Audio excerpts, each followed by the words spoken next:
നിനക്ക് എങ്ങനെയെങ്കിലും വണ്ടി ഓടിക്കാൻ പറ്റുമോ ലക്ഷ്മി? അളിയനോടാണെങ്കിൽ വിളിച്ചു പറയുകയും ചെയ്തു നാളെ വരുന്ന കാര്യം. വൈശാഖൻ വിഷമത്തോടെ ഭാര്യയെ നോക്കി. ഈ വയ്യാത്ത കൈയും വെച്ചുകൊണ്ട് ഞാൻ എങ്ങനെ ഡ്രൈവ് ചെയ്യും? ഏട്ടനൊന്ന് ചിന്തിച്ചുകൂടെ? അത് ശരിയാ, ഞാൻ നിന്നോട് വെറുതെ ചോദിച്ചു എന്നേ ഉള്ളൂ. ഉണ്ണിമോൾ പറഞ്ഞതുപോലെ ഏട്ടന് ഡ്രൈവ് ചെയ്യാൻ അറിയാമായിരുന്നെങ്കിൽ ഒരു പ്രോബ്ലവും ഇല്ലായിരുന്നു. ആ അതൊക്കെ പോട്ടെ, നീ റെസ്റ്റ് എടുക്ക്. വൈശാഖൻ അവളോട് പറഞ്ഞിട്ട് മുറിക്ക് പുറത്തേക്ക് പോയി. വീണേ, ഉണ്ണിമോളെ, അവൻ വിളിച്ചു. എന്താ ഏട്ടാ? അവർ രണ്ടാളും കൂടി അവൻ്റെ അടുത്തേക്ക് വന്നു. അപ്പോൾ നാളത്തെ കാര്യം എങ്ങനെയാടി? ഞാൻ അളിയനോട് വിളിച്ചു പറഞ്ഞായിരുന്നു ചെല്ലുന്ന കാര്യം. ഏട്ടത്തിക്ക് വയ്യാതെ എങ്ങനെയാണ് നമ്മൾ പോകുന്നത്? തന്നെയുമല്ല, കാർ ഓടിക്കാൻ ഏട്ടത്തി ഇല്ലതാനും. എടി വീണേ, അതൊന്നും സാരമില്ല. കാലത്തെ തന്നെ നിങ്ങൾ പോകാൻ റെഡിയായിക്കോ. എന്തെങ്കിലും വഴി ഞാൻ കാണാം. തൽക്കാലം നമ്മൾ മൂന്നുപേരും ഇത് അറിഞ്ഞാൽ മതി കേട്ടോ, അവൻ തിക്കും പോക്കും നോക്കിയിട്ട് പറഞ്ഞു. ശരി ഏട്ടാ. അപ്പോഴേക്കും സുമിത്ര അവിടേക്ക് വന്നു. മോളെ വീണേ, നീ ഏട്ടത്തിയെ പോയി വിളിച്ചുകൊണ്ട് വരൂ. എല്ലാവർക്കും ഭക്ഷണം എടുത്ത് വെക്കാം. ഉണ്ണിമോളെ, ഇങ്ങോട്ട് എഴുന്നേറ്റ് വന്നേ നീ, അവർ പറഞ്ഞപ്പോൾ വൈശാഖൻ പെങ്ങളെ കൈകൊണ്ട് ആംഗ്യം കാണിച്ചു. നീ പോയി ഭക്ഷണം എടുത്ത് വെക്കാൻ നോക്ക്, ഞാൻ അവളെ കൂട്ടിക്കൊണ്ടുവരാം എന്ന് പറഞ്ഞുകൊണ്ട് വൈശാഖൻ മുറിയിലേക്ക് പോയി. അവൻ ചെന്നപ്പോൾ ലക്ഷ്മി കട്ടിലിൽ കിടക്കുകയാണ്. വേദനയുണ്ടോ ലക്ഷ്മി? അവൻ ചോദിച്ചു. ചെറുതായിട്ട്. അവൾ പതിയെ എഴുന്നേറ്റിരുന്നു. വാ, ഭക്ഷണം കഴിക്കാം, അവൻ അവളെ വിളിച്ചു. സ്പൂണിൽ പതിയെ എടുത്തുകൊണ്ടാണ് അവൾ കഴിച്ചു തീർത്തത്. ലക്ഷ്മി, എനിക്കൊരു സംശയം. വൈശാഖൻ ലക്ഷ്മിയുടെ അടുത്തേക്ക് വന്നു. ഭക്ഷണം കഴിച്ചു കഴിഞ്ഞ് അവൾ റൂമിൽ വിശ്രമിക്കുകയാണ്. എന്താ? അവൾ ചോദ്യഭാവത്തിൽ അവനെ നോക്കി. അവൻ അവളുടെ അടുത്ത് വന്നിരുന്നു. അവളുടെ മുറിഞ്ഞ കൈ എടുത്തു മടിയിൽ വെച്ചു. എന്നിട്ട് അവളുടെ കണ്ണിലേക്ക് നോക്കി.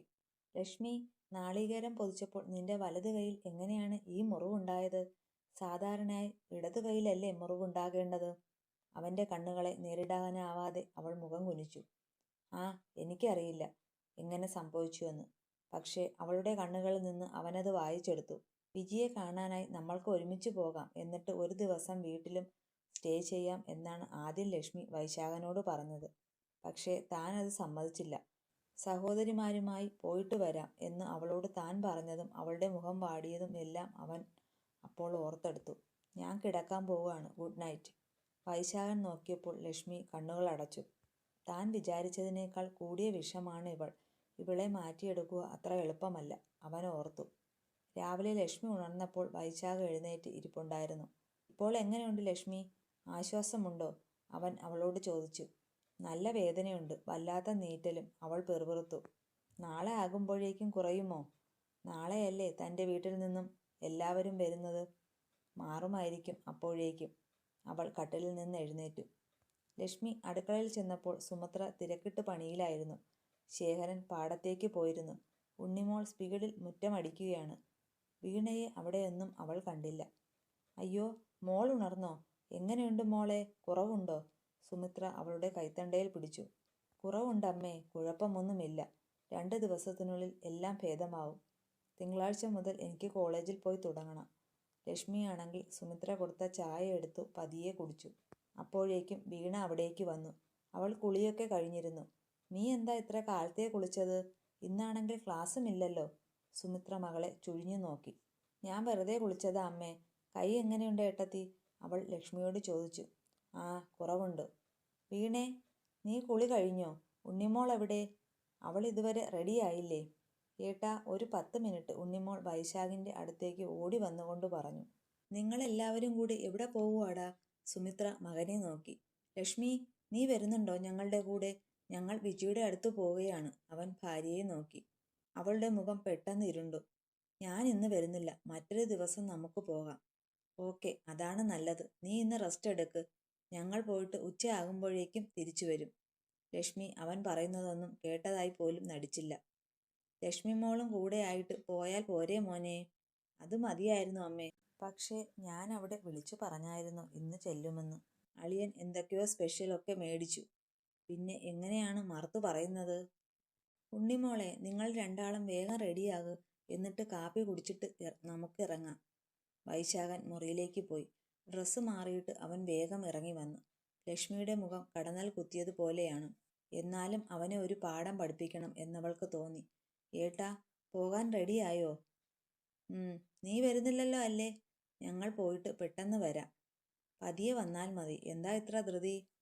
അവൻ അവളെ ഒന്ന് പാളി നോക്കി. അതേ, ഒരു കാര്യം ചെയ്താലോ? വിജിയെ ഇന്ന് കൂട്ടിക്കൊണ്ടുവരാൻ ഇരുന്നതല്ലേ?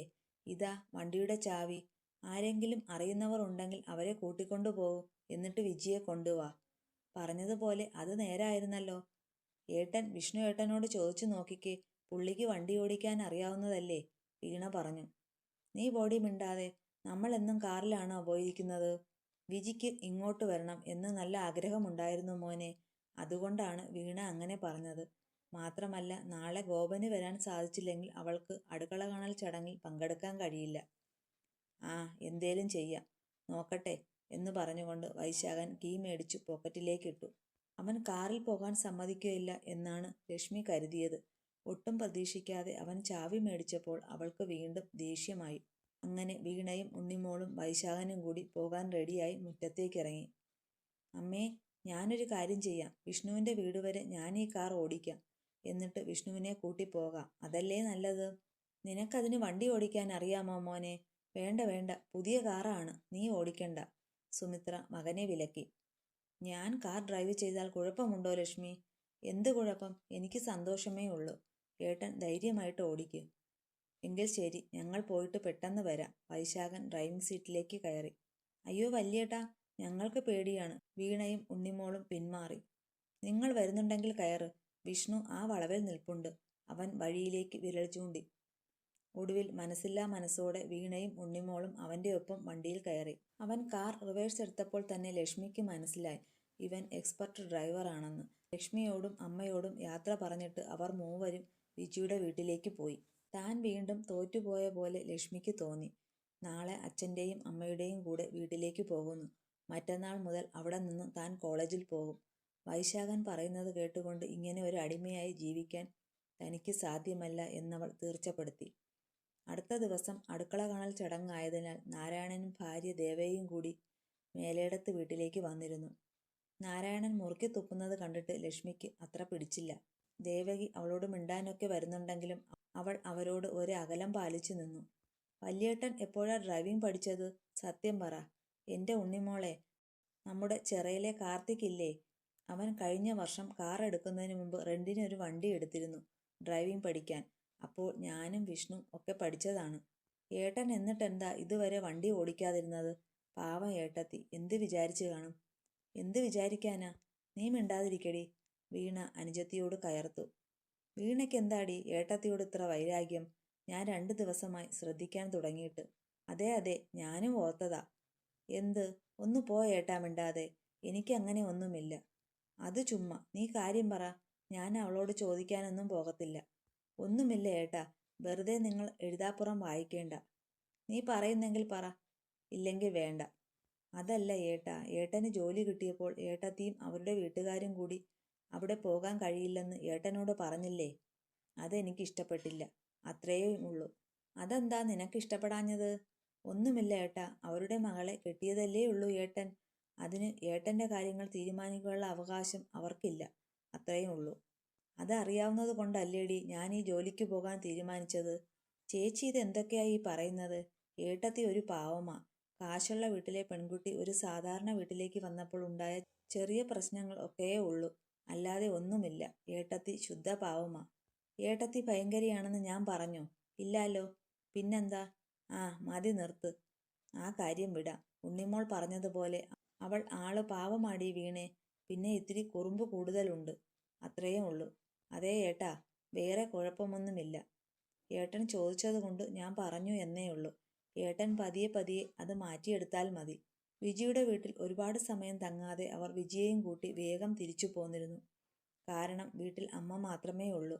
നാളെ ലക്ഷ്മിയുടെ വീട്ടിൽ നിന്ന് ആളുകൾ വരും. എല്ലാം അടിച്ചു വാരാനും തുടയ്ക്കാനും ഒക്കെ ഉള്ളതാ. എടി വിജി, നിനക്കെന്തേലും വേണോ?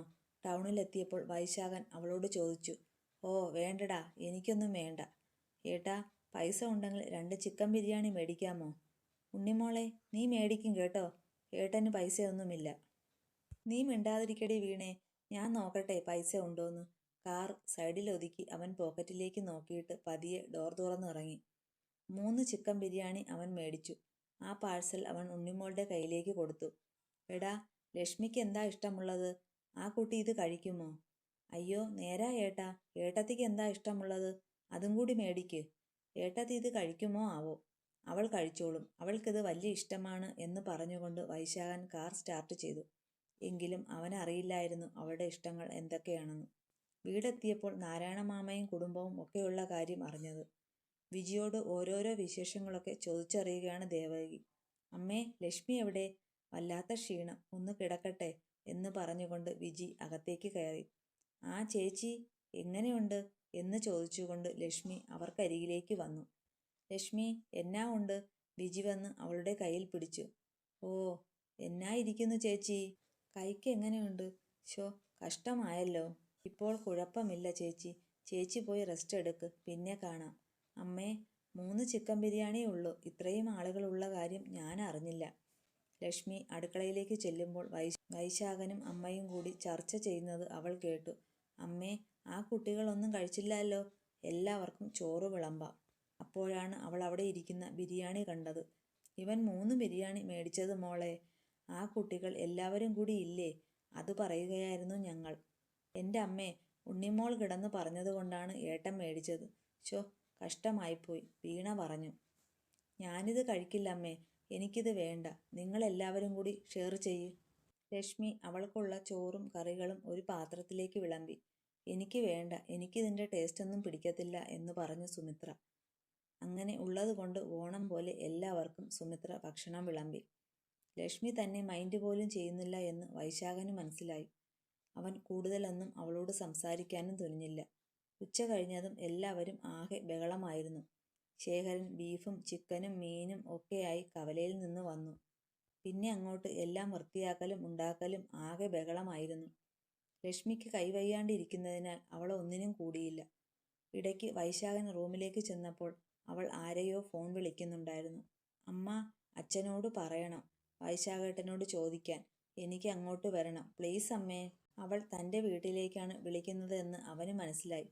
ലക്ഷ്മി എന്ന് വിളിച്ചുകൊണ്ട് അവൻ വേഗം മുറിയിലേക്ക് വന്നു. ശരി അമ്മേ, വച്ചേക്കാം, നാളെ കാണാം, ബൈ. അവൾ പെട്ടെന്ന് ഫോൺ വെച്ചു. അവൾ വൈശാഖിനോട് ഒന്നും സംസാരിച്ചില്ല. പെട്ടെന്ന് അവളുടെ ഫോൺ വീണ്ടും ശബ്ദിച്ചു. വൈശാഖൻ അതെടുത്ത് ലൗഡ് സ്പീക്കർ ഓൺ ചെയ്തു. എന്നിട്ട് അവളുടെ കയ്യിലേക്ക് ഫോൺ കൊടുത്തു. അശോകനാണ് വിളിച്ചത്. മോളെ ലക്ഷ്മി, നിനക്ക് ഇങ്ങോട്ട് എപ്പോൾ വേണമെങ്കിലും വരാമല്ലോ. നീ വൈശാഖനുമായി നാളെ വാ, എന്നിട്ട് കുറച്ച് ദിവസം കഴിഞ്ഞു പോകാം. അച്ഛൻ വെറുതെ നിങ്ങളുടെ ഇടയിലേക്ക് വരണോ മോളെ? അയാൾ ചോദിക്കുന്നത് വൈശാഖൻ കേട്ടു. ലക്ഷ്മി അയാളോട് മറുത്തൊന്നും പറഞ്ഞില്ല. ശരിയാ, അങ്ങനെ ആവട്ടെ എന്ന് പറഞ്ഞുകൊണ്ട് അവൾ ഫോൺ കട്ട് ചെയ്തു. നിനക്ക് നാളെ വീട്ടിൽ പോകാനാണോ? അവൻ ചോദിച്ചു. അവൾ മിണ്ടാതെ നിന്നതേയുള്ളൂ. നിന്റെ അച്ഛനോട് മുൻകൂറായിട്ട് പറഞ്ഞതാണോ? അതൊന്നും നടക്കില്ല ലക്ഷ്മി. വെറുതെ നമ്മൾ തമ്മിൽ ഒരു പ്രശ്നമുണ്ടാക്കേണ്ട. നീ എൻ്റെ വീട്ടിലാണ് നിൽക്കേണ്ടത്. അതിനാണ് ഞാൻ കെട്ടിക്കൊണ്ടു വന്നത്. എനിക്ക് നിങ്ങളുടെ കൂടെ ജീവിക്കാൻ താല്പര്യമില്ല. ഞാൻ എൻ്റെ വീട്ടിൽ പോവുകയാണ്. അങ്ങനെയെങ്കിൽ നിനക്ക് പോകാം, ഞാൻ തടയത്തില്ല. പക്ഷേ നാളെ എല്ലാവരോടും ഞാൻ പറയും നിനക്ക് ഈ ബന്ധം തുടരാൻ സാധിക്കുകയില്ലെന്ന് പറഞ്ഞു എന്ന്. സമ്മതമാണോ? എങ്കിൽ ഇപ്പോൾ പറയണം. എനിക്ക് എൻ്റെ വീട്ടിൽ പോകണം. എൻ്റെ അച്ഛൻ്റെയും അമ്മയുടെയും കൂടെ നിൽക്കണം കുറച്ച് ദിവസം. അങ്ങനെയല്ലല്ലോ നീ ഇപ്പോൾ പറഞ്ഞത്. ഈ ബന്ധം തുടരാൻ സാധിക്കുകയില്ലെന്ന് അല്ലേ? അതെ, പക്ഷേ അത് അങ്ങനെയല്ല ഉദ്ദേശിച്ചത്. എങ്ങനെയല്ല? അത് സോറി, ഞാൻ അറിയാതെ പറഞ്ഞതാ. അല്ല, നീ അറിഞ്ഞുകൊണ്ട് ആലോചിച്ചിട്ട് പറഞ്ഞതാ. നിന്റെ വീട്ടുകാരോട് ഞാൻ പറയും എന്നായപ്പോൾ നിനക്ക് പേടിയായി, അതല്ലേ സത്യം? ലക്ഷ്മി ഒന്നും മിണ്ടാതെ മുഖം കുനിച്ചു. നീ പൊയ്ക്കോ. അതല്ലേ ഇപ്പോൾ നിന്റെ വിഷമം? നാളെ അവരുടെ കൂടെ പൊയ്ക്കോ. എനിക്കെന്ത് പ്രോബ്ലം? കുറച്ച് ദിവസം നിന്നിട്ട് വന്നാൽ മതി. ഇനി ഇതിൻ്റെ പേരിൽ വഴക്ക് വേണ്ട. വൈശാഖൻ പുറത്തേക്ക് ഇറങ്ങിപ്പോയി.